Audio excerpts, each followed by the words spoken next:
Hello dear students, good morning to all of you. RS UP board exam में आप सबका स्वागत है। आज की क्लास में हम लेकर आए हैं कक्षा 12 के सब्जेक्ट फिजिक्स के मोस्ट इम्पोर्टेंट ऑब्जेक्टिव क्वेश्चंस, जो कि आपके एग्ज़ाम की दृष्टि से बहुत ही इम्पोर्टेंट है। तो देखते हैं पहला क्वेश्चन क्या है।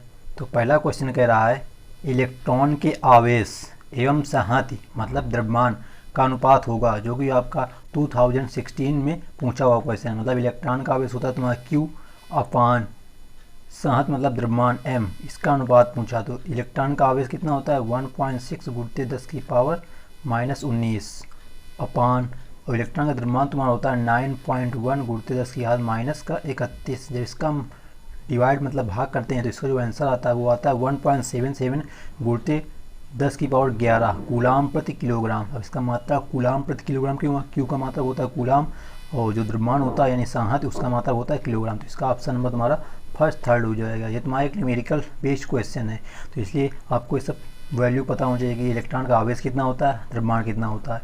तो इसका जो आंसर आएगा 1.77 गुणित 10 की घात 11 कूलाम पर किलोग्राम आंसर हो जाएगा। अगला क्वेश्चन देखते हैं।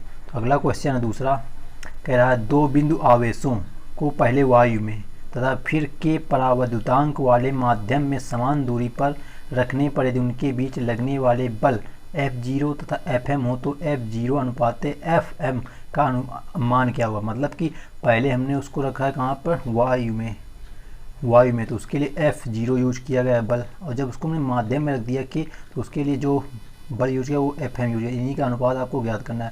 तो देखो जरा समझना, यहाँ पर फार्मूला होता है तुम्हारा 1/4 epsilon not 4 epsilon naught into Q1 Q2 upon R square होता है।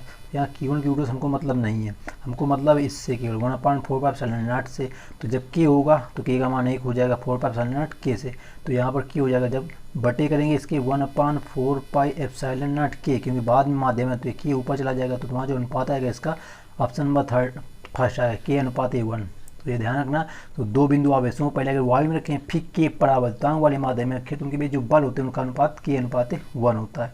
तो ये ऑप्शन नंबर इसका फर्स्ट सही हो जाएगा। तीसरा क्वेश्चन है वैद्युशीलता, यहाँ 60 लिखा है, यहाँ पे एप्सिलॉन नॉट होगा तुम्हारा, एप्सिलॉन नॉट का एसआई मात्रक है, जो कि आपको क्वेश्चन पूछा गया 2009, 12, 14 और 15 में। मोस्ट इंपॉर्टेंट है वैद्युशीलता एप्सिलॉन नॉट का मात्रक क्या होता है। तो इसका मात्रक होता है तुम्हारा कूलाम स्क्वायर प्रति newton metre square, coulomb square प्रति न्यूटन मीटर स्क्वायर। तो आपको ये याद रखना है कि इसका मात्रक एसआई मात्रक होता है ये तुम्हारा। तो आपको जितने भी आपके सिलेबस में फार्मूले उन सब के मात्रक जरूर याद रखना है। अगला क्वेश्चन 14 नंबर है, एक निश्चित दूरी r पर स्थित दो समरूप धातु के गोलों पर आवेश +4q तथा -2q है। मतलब दो आवेश हैं, इनके बीच की दूरी तुमको दी r, एक पर आवेश रखा है +4q और एक पर रखा है -2q, ये इतना दिया है। और इनके बीच जो बल है वो तुम्हारा F बल कार्य कर रहा है, बल का मान F है। यदि दोनों गोलों को स्पर्श कराकर पुनः उसी दूरी पर रखा है तो कह रहे उनके बीच बल क्या होगा। मतलब दोनों आवेशों ने स्पर्श कराया, इनको स्पर्श कराएंगे तो देखो आवेश डिवाइड हो जाएगा। मतलब 4q प्लस होगा 2q, मतलब माइनस चिन्ह है तो 2q मतलब कि 2q। तो ये तुम्हारा जो आवेश हो जाएगा q/q हो जाएगा। मतलब कि तुम्हारा जो बल का मान हो जाएगा वो तुम्हारा F हो जाएगा, क्योंकि तुम्हारी जो दूरी है वो क्या है वही सेम रहेगी, तुम्हारा बल भी क्या हो जाएगा सेम रहेगा। F जो है तो पहले था वही बाद में भी रहेगा। इसका ऑप्शन नंबर फर्स्ट सही हो जाएगा। अगला क्वेश्चन नंबर देखते हैं 5, जो कि आपका 2011 एंड 2018 में पूछा गया। कह रहा दो समान आवेशों Q डैश तथा Q को जोड़ने वाली, ये तुम्हारा पहला है Q डैश, दूसरा है Q को जोड़ने वाली रेखा के मध्य बिंदु पर एक आवेश Q डैश रख दिया जाता है। मतलब दो आवेश हैं, एक Q डैश है, इनके जोड़ने वाले के यानी जो रेखा जोड़ रही इनके बीच में एक आवेश Q डैश रख दिया जाता है। यदि तीनों आवेशों का निकाय संतुलन में, मतलब जो तीनों आवेश हो गए यहाँ एक यहाँ एक यहाँ, तो जो संतुलन में कंडीशन में हो तो कह रहा है Q डैश का मान क्या होगा। इसका आंसर आपको याद रखना है, इसका आंसर होता है +q/4। ऑप्शन नंबर थर्ड इसका सही हो जाएगा। सॉरी दोस्तों, यहाँ पर शायद कुछ मिस्टेकिंग है, इसका मान -q/4 आना चाहिए। यहाँ पर तुम्हारा -q/, ऑप्शन नंबर 2 आएगा। यहाँ पर तुम्हारा गलत है, माइनस का आएगा, क्योंकि ऑप्शन नंबर सेकंड का, ऑप्शन नंबर सेकंड तुम्हारा -q/4। तो ये आपको क्वेश्चन इंपॉर्टेंट, इसको ध्यान रखना। क्वेश्चन नंबर 6 कह रहा है प्लस 1 माइक्रो कूलाम, अब इसका मतलब होता है तुम्हारा माइक्रो और सी का मतलब कूलाम, तथा प्लस 4 माइक्रो कूलाम के दो आवेश एक दूसरे से कुछ दूरी पर वायु में स्थित हैं, उन पर लगने वाले बलों का अनुपात क्या होगा? तो उनका अनुपात 1:1 होगा, क्योंकि तुम्हारे Q1 Q2 दोनों कंडीशन में क्या होंगे? सेम रहेंगे, और दूरी भी क्या कह रहा है? सेम रहेंगी। तो जो अनुपात होगा तुम्हारा बल का उस वो होगा 1:1। तो ऑप्शन नंबर इसका थर्ड सही हो जाएगा। अगला क्वेश्चन देखते हैं, क्वेश्चन नंबर 7। तो क्वेश्चन नंबर 7 कह रहा है 8 कूलाम ऋण आवेश में उपस्थित इलेक्ट्रॉनों की संख्या, यानी एन का मान तुमसे पूछा गया। तो एन मेरा फार्मूला होता तुम्हारा Q/E। तो Q का मान तुम्हारा कितना होगा इलेक्ट्रॉन के लिए? 1.6 × 10⁻⁻⁻⁻।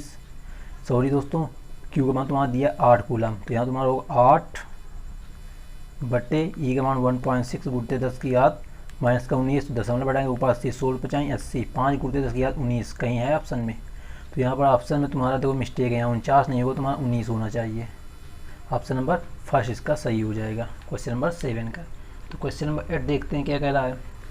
क्वेश्चन नंबर 8 है तुम्हारा एक वर्ग के दो विपरीत कोनों पर आवेश Q रखे हैं, दूसरे दो विपरीत कोनों पर आवेश Q रखे हैं। मतलब कि तुम्हारा एक ये वर्ग हो गया, अभी विपरीत कोण है, मतलब इसका विपरीत ये, तो यहाँ पर मान लो कैपिटल Q, यहाँ पर कैपिटल Q, इसका विपरीत ये, तो यहाँ पर स्मॉल q, यहाँ पर स्मॉल q, ये रखे हैं। यदि किसी Q पर नेट विद्युत बल शून्य हो, मतलब कि इनमें किसी पर नेट बल तो क्या बराबर होगा, मतलब जो नेट बल शून्य है तो क्या कंडीशन होगी? तो उसके लिए कंडीशन होती है तुम्हारे -2√2, मतलब जो बल होंगे वो -2√2 के बराबर होगा। तो ये ऑप्शन नंबर इसका सेकंड सही हो जाएगा क्वेश्चन नंबर 9 का।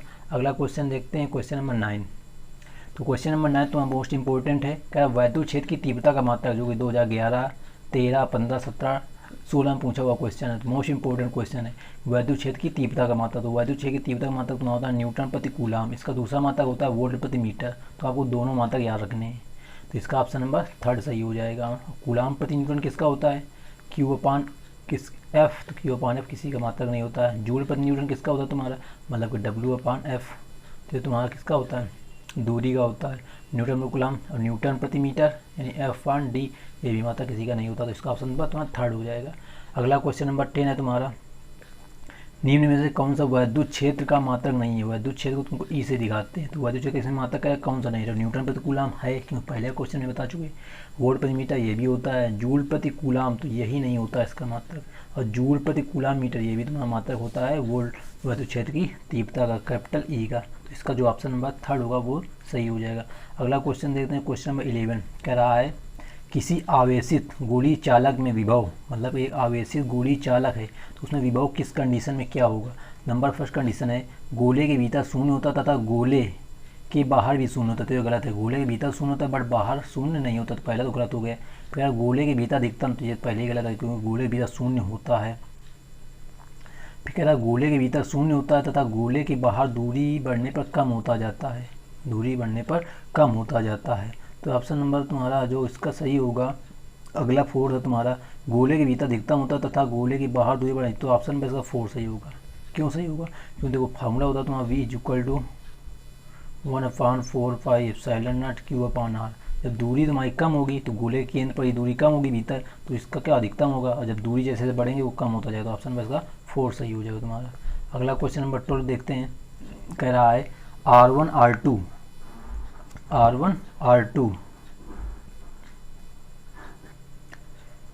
कह रहा है R1 R2 त्रिज्याओं के दो चालक गोलों के पृष्ठों पर आवेशों के पृष्ठ घनत्व बराबर है। मतलब जो पृष्ठ घनत्व सिग्मा वो क्या है? बराबर। सिग्मा 1 = सिग्मा 2 हम कह सकते हैं। तो अगर आप पृष्ठों पर वैद्युत क्षेत्र की तीव्रताओं का अनुपात क्या होगा? तो तुमको यहाँ पर वैद्युत क्षेत्र की तीव्रता क्या होगा? किसके पद में? रेडियस, त्रिज्याओं के पद में, मतलब R1 और R2 पद में। तो ये तुम्हारा 1/1 होगा, क्योंकि तुम्हारे जब सिग्मा बराबर होंगे तो वहाँ पर तुम्हारा रेडियस के पद में जो आंसर आएगा वो भी तुम्हारा बराबर है। तो इसका ऑप्शन नंबर 4 सही हो जाएगा। अगला क्वेश्चन नंबर तुम्हारा 13 है, क्या आवेश का खोखला गोला वैद्युत क्षेत्र उत्पन्न नहीं करता? मतलब 2017 में पूछा हुआ क्वेश्चन है, क्या आवेश का जो खोखला गोला होता है वैद्युत क्षेत्र कहाँ पर उत्पन्न नहीं करता? नंबर 1 है किसी आंतरिक बिंदु पर, नंबर 2 किसी बाहरी बिंदु पर, नंबर 3 है 2 मीटर से अधिक दूरी पर, नंबर 4 है 5 मीटर से दूर। तो इसका ऑप्शन नंबर 1 होगा। जो आंतरिक कोई खोखला गोला जो होता है तो उसकी आंतरिक बिंदु वैद्युत क्षेत्र की जो तीव्रता होती है वो होती है 0, इसलिए यहाँ पर आंतरिक बिंदु ऑप्शन नंबर 1 सही हो जाएगा। अगला क्वेश्चन नंबर 14 है, R मीटर त्रिज्या वाले खोखले गोले के केंद्र पर Q कूलाम आवेश रखा है। मतलब एक खोखला गोला जिसकी रेडियस तुमको दी है कितनी? R, इसके केंद्र पर क्यू कूलम आवेश रखा है। यदि गोले की त्रिज्या दोगुनी कर दे, त्रिज्या दोगुनी कर दी मतलब गोला बड़ा हो गया, तो इसे कितनी हो जाएगी, इसकी 2r हो जाएगी।